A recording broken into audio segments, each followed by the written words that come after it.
আসসালামু আলাইকুম দেশ বিদেশি ভাইরা। আজকে বর্তমান একটা কৈফত নিয়ে বাইরে এলাম। মানুষ জীবনের উপকার করাটা শ্রেষ্ঠ। মানুষের হয়ে যদি মানুষের উপকার করবার নাকি না পারি, তাহলে আর কি দেশে নড়াচড়া করবেন? তাহলে আপনা আপনি হত্যা হইয়া মরে যাওয়াটা বেশি ভালো। তার কারণ আজকে এই যে আইসক্রিম যে খায়, এগুলা তো স্কুলের ছাত্ররাই বেশি খায়। গ্রামটা তো খাই স্কুলের ছাত্ররাই বেশি খায়। তাইলে আইসক্রিমের ট্যাঙ্কির মধ্যে যে ট্যাঙ্কিতে মাল বানায়, সেই ট্যাঙ্কির মধ্যে যে বিষ মিলাইছে, তাইলে সেই ট্যাঙ্কির বিষ সহ যখন আইসক্রিম বানিয়ে যাইব, তখন এই মালগোনা খাইলে পোলাবন কেন মরবো না নাই? আর সেই মালিকটারই বা কী উপায় হবো? কথাটা চিন্তা করেন। সেই মালিকের বাড়িতেই একটা চ্যাংরা কর্মচারী হিসাবে কাম করে খায়, মালিকের লগে ভালোবাসায় থাকে, থাইকা সেই টাঙ্গিটার মধ্যে করছে কি যে বিষ মিলাইছে। কিছু একটা কর্মচারীরা পানিটার অল্প সেন পাইছে। সেন পাওয়ার জন্য মালিকরে কইছে পানিটা সেন হয়েছে, অল্প সেন হয়।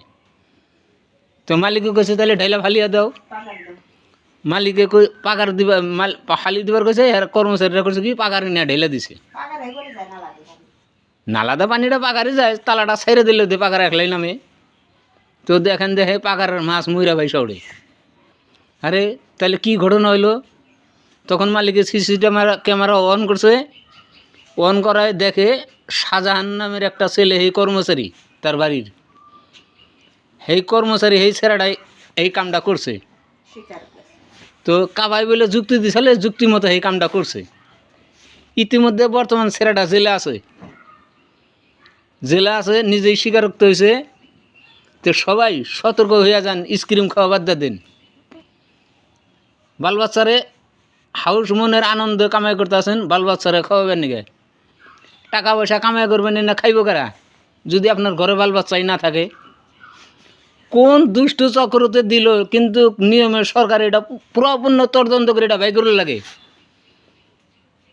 তার উপরে একদম উচিত ব্যবস্থা হয়ে যার লাগে। কথাটা চিন্তা করেন, কি কাহিনী করে আইলিছে, দুনিয়া গায়েব করে দেবেন গা বেরিয়েছে। কেবল আল্লাহ সহায় থাকার জন্যে, মানুষের প্রতি আল্লাহ থাকার জন্যে আজকে দেখেন এই কাণ্ড ধরা পড়ে গেছে গা, নইলে তো মানুষ ময়রা বিনাশ হয়ে গেত। তাহলে এইটা সবাই আমার ভিডিও ধরে